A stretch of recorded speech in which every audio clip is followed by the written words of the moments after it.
supporting me, come out to see me. They know what I can bring to the table. Yeah, well, this is what he brings to the table. It's a lot. A surefire pick. A force at Penn State. 23.5 tackles for loss. That led the nation. He ranked third in pressure rate. He also had 9 games with multiple sacks. That was the most by any Big Ten player over the last 5 seasons. He had 12 sacks overall, ranking 7th in FBS. So let's bring in our draft analyst, Matt Miller, who has Carter going 2nd overall to the aforementioned Browns in your mock.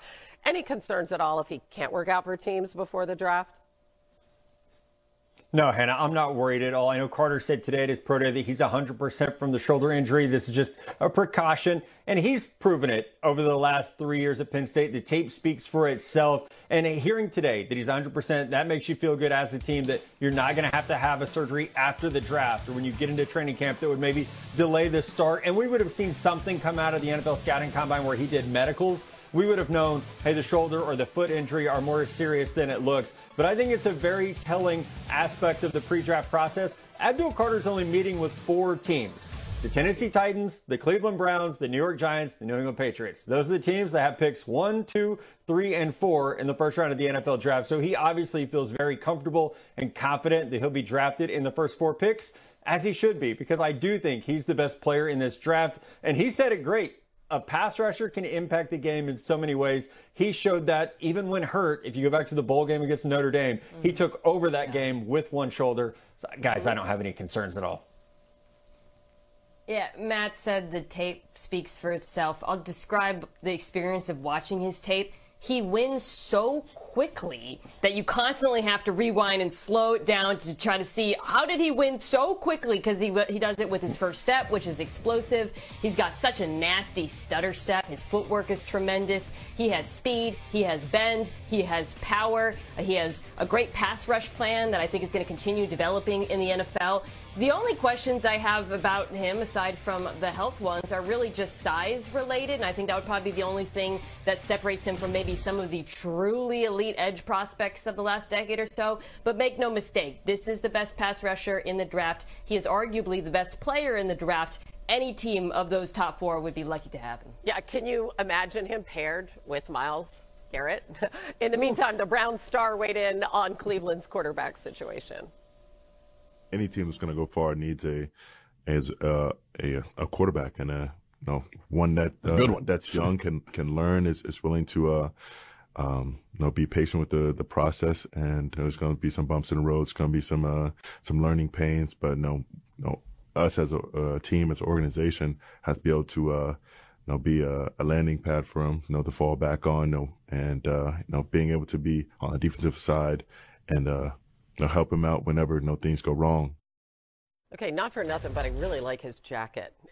He looks really sharp there. $40 million a year will get you a good jacket. There you go.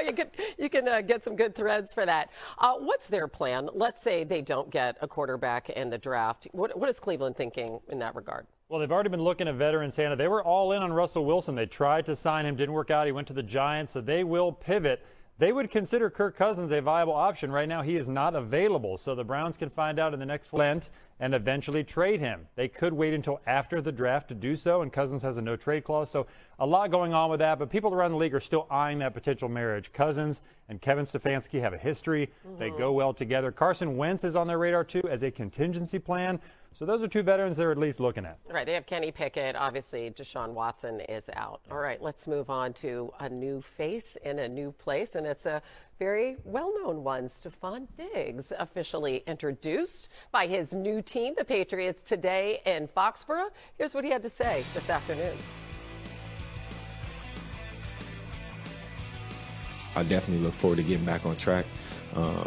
Young quarterback, a good team, a lot of pieces being added, everything trucking in the right direction, something that I wanted to be a part of. And I feel like I can be helpful as far as the development with the receivers and, everybody involved. And for me personally, get back out there and get active. I just want to, put my talents to use. But definitely, I thought about it, all that factored in going and making my decision. Yeah, coming off the ACL injury. So, RC, we have Josh McDaniels back for the 3rd time as the OC there in New England. How do you like this fit with Diggs? You know, I like the fit because we've seen over Josh McDaniels' time in New England as the offensive coordinator how important the slot position is. And when you go back to last year and what Stefon Diggs was able to do for C.J. Stroud was work well in the slot, work well in between the numbers, and he was huge on third down. And also I think he could be big for Drake May in the red zone. I love the way they talked about his leadership in Houston, a second-year quarterback in C.J. Stroud, now a second-year quarterback in Drake May, a young wide receiver room that needs a veteran presence and understands how to talk to people in that room, get them to understand what they need to do offensively, but also grow individually at the position. I think this is a great fit for Stefon Diggs, and if he comes back healthy from that ACL injury, an upgrade over everything they had in that room last year.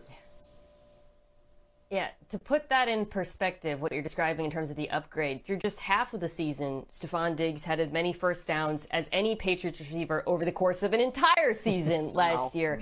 This was a much-needed veteran addition. And to RC's point, if he's anything like he was in Houston, it should be a really successful one because he was quite good last year. Ryan talked about the inside-outside versatility. The route running is his calling card. He still gets open. He's got reliable hands. He's an excellent chains mover for C.J. Stroud. Gives him the sort of reliable short and intermediate target that Drake May so desperately needs. Now, this does not stop them from continuing to add a receiver. It should not stop them. They still need size. They still need speed. But I think going into this draft without adding a veteran would have been a disservice to Drake May, so I'm really happy that they did it. Yeah, those young receivers in Houston spoke very, very highly of him. Yes, they okay, did. so yes, and I'm glad you brought that up, RC. Matt, so we have the 4th overall pick here. Really interesting. What's the best scenario for them in terms of bolstering that offense? Yeah, I mean, I think the best scenario is that Travis Hunter is available because he could play wide receiver, he could play corner as well. He could just be a spark to this team.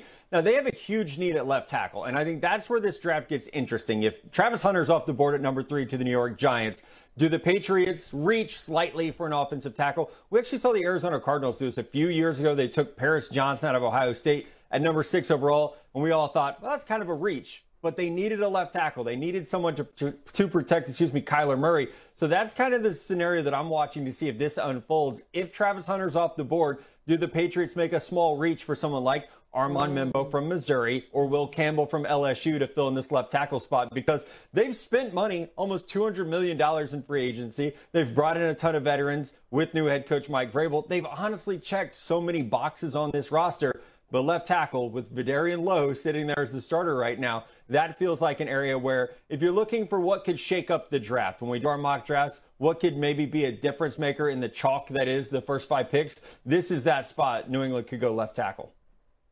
I also feel like New England can trade back a couple of picks, add some more picks in this draft, some more assets, and try to build this team up in different ways. I feel like they've been aggressive and given Mike Vrabel a better roster than they had last year, but there's still so many pieces to add. So if you can move back and still get that left tackle to protect your young quarterback while adding other pieces on the offensive end, I believe that would be the move for me if I'm the New England Patriots. And we have to remember, outside of Travis Hunter and his versatility, you can get some good wide receivers later on in this draft, but it's not as top heavy as some of the other drafts we've seen at the position. Yeah, they have a top 5 pick in consecutive drafts for the first time in 3 decades. So we'll see what they do with that. This is new on NFL Live. We have some news regarding Cam Ward. Jeremy, what can you tell us?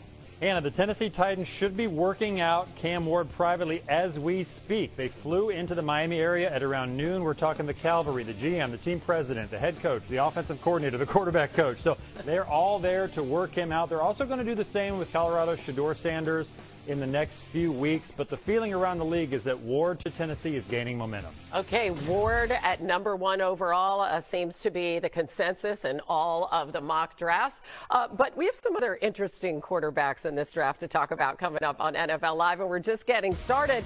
How about Xin chào cả mọi người đã quay trở lại với kênh của mình. Ngày hôm nay mình sẽ tiếp tục hướng dẫn các bạn câu tượng.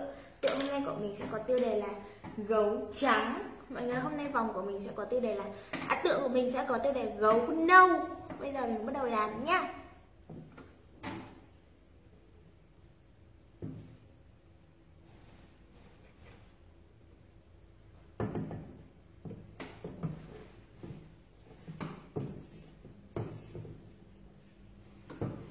đỏ đầu tiên nhá. Màu xanh, thôi màu gì được nhé. Màu tím.